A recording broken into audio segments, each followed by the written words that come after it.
What's going on, everybody? Today we're going to be talking about the top 5 easiest food hacks to lose weight. If you just follow these 5 simple hacks, weight loss is going to be literally 10 times easier for you. It's exactly what I'm doing right now. For those who don't know, my name is Caden Hayward. I'm the CEO and founder of Coach Hayward. I help you make your weight loss life-proof because it's a lifestyle and not a diet.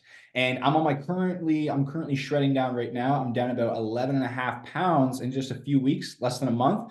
And these are the top 5 food hacks that I've been doing here to help me drop this weight. So let's dive into today's training. So the very first, let's talk about the mindset first when it comes to our food. I'm huge on mindset. When it comes to the mindset behind food, we want to shift our focus from eating for pleasure and like getting into those short-term satisfaction feelings to focusing on eating for fuel. And the easiest way to do that is always think, how can I set my future self up for success? How can I make sure that the future me is feeling better and they're winning? Because here's the coolest part about it is that we often do things in the moment to make ourselves feel good in the moment, but then we suffer later on. If we just can switch that to where we're living for our future selves, the next day you're going to feel much better. And then the next day you're going to feel much better because you're living for your future self. It's really cool, and it's simple, but it's super, super powerful. So how can you live for your future self today? What can you eat? What can you do to prepare so that way they can succeed later on? So eat for fuel, not pleasure. There's always a time and place for it, but every single day it's not needed and it's only going to cause health issues later on, right? Delayed gratification is the key there. So the very first hack when it comes to your food is you want to prep your protein for the week. This has been a game changer for me, guys. Like just taking all the ground beef that I'm going to have for my lunches, my supper, whatever it may be, and cooking it in bulk and having it out of the way. That way, when it comes to lunchtime, when I wake up in the morning, if I'm making my lunch, if I'm making a supper, whatever it may be, or if I'm really busy one day, I always have that protein right there ready to go. Specifically ground beef, ground like chicken, minced turkey, things like that. You can use it for a broad range of things as well, right? You can use it in wraps. You can put it on a homemade pizza. You can put in your eggs. I just did that before the training. You can use it for so many things. So if you can just prep your protein for the week and get that out of the way, you're already setting yourself up for major, major success. Same thing with buying your suppers as well. Already having it bought, already having it ready. So that way a steak really only takes about 5, maybe 8 minutes to cook up if you do it my way. But it's if you just have that prepped, it's going to make it so much easier for yourself. And the reason why I say specifically protein is because protein is number one, typically lower in calories. We need protein, but also it's going to keep you full longer as well, which makes your weight loss 10 times easier. So that's the first one, is just get the protein prepped, get it out of the way. If you're wanting to get into meal prepping, you're not sure where to start with just your protein. Prep ground beef at once, then you can prep your eggs even. You can prep those for the week. You can prep your steak. Some goes in the freezer, some goes in the fridge if you're gonna have that for supper. Just prep the protein. Okay, the next one is keep protein snacks at home. So I call this like a snack pack hack.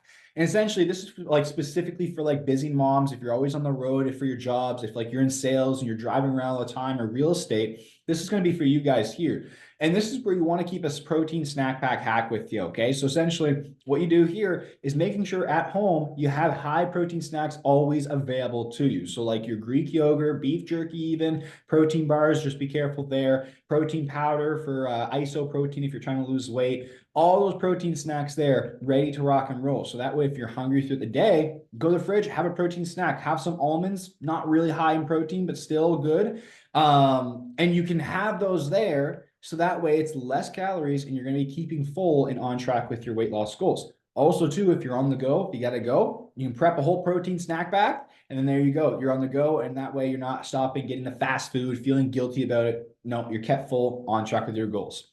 Cannot stress that enough, because if you think about it, when we mess up on our weight loss journey, odds are it's because we're just not prepared, right? We don't have the right food, the healthy food in front of us. We're tired after a long day. We're on the go somewheres. We end up giving into some bad options, right? We're just not prepared.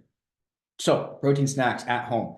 Now, the next one leads me to the next one is throw all the triggers and the snacks away, right? If you're trying to become healthier, if you're trying to get off sugar, whatever it may be, why keep it in your environment for you to suffer? Because eventually, even like as the day goes on at nighttime, as humans, like our willpower will slowly drop. So at nighttime, you're very vulnerable to easily giving into those snacks. So if you can, delete the apps off your phone for fast food. Delete the triggers, like get them out of the house, get them out of your environment, make sure you don't see them. If you have to, lock them up literally in containers and put them somewhere where it's hard to access. So that way you can click in like, oh, shoot, actually, I shouldn't be having this. I don't want this, actually. I'd rather this. And then you can take a step farther and leave like fruit, snacks like that on the counter. So that way it's easy grab and go. They're healthy, natural sugars. So you still kind of get what you want out of it. Okay. So that's the next one, is throw out all the triggers in the snacks, because the easiest way to think about this, my mindset behind this, is like, if you're a smoker trying to quit smoking, would you keep cigarettes in the house? No, because then you're just playing the fail. Same thing with unhealthy food and snacks. Okay. Now, the next one here is set up rules for cheat meals. So this is not for everyone, but for some people who struggle with that balance of like giving in the snacks, the biscuits, chocolates, stuff like that. Sometimes it might be beneficial for you to set up rules in place. And what I mean by rules in place is like, I don't have snacks. I don't have a cheat meal from Monday to Friday, but I do have pizza on Saturdays. And those are my rules. And then just stick by those rules. So eat healthy during the week, cut your calories back lower, make room for the cheat meal on the weekend, and then go have your cheat meal. That's going to help you build discipline. It's going to help you build confidence in yourself and help you keep on track with your goals without feeling like you're deprived or anything like that. One thing I want to share with you here is that a lot of us always say, like, I don't want to have restrictions in place. If we want to live a healthy lifestyle, we need some sort of restriction, but don't look at it as a sacrifice. It's always an investment into yourself to get better and to grow better. Right? So that's why having rules in place and standards are so helpful in this journey here. Now, let's talk about the last one here. The last one is you want to have a routine. You want to have a plan, something that is structured in. Same thing with your workouts. When it comes to your eating specifically, know when you should be eating. Do you have breakfast or do you not have breakfast? Do you have a lunch? Okay, what time do you have lunch at? Do you have dinners? Okay, what time do you have dinners at? Make it as structured as possible. That's going to help with your circadian rhythm. So like your inner clock, it's going to help you sleep better at night as long as you're eating properly there as well. And just helping your body function much better and keep you in a good routine. And also you'll learn a lot about yourself too when you get hungry, when you start to have cravings, and you can set up your eating times around those times there. So that way you're kept full and kept on track rather than skipping a meal like lunchtime and then overeating after work and snacking on the way home. Right? So have a routine, have a plan for your eating. An easy way to do it is if you can do a 12-hour time frame. So let's say you start your first meal at 8 a.m., your last meal is at 8 p.m.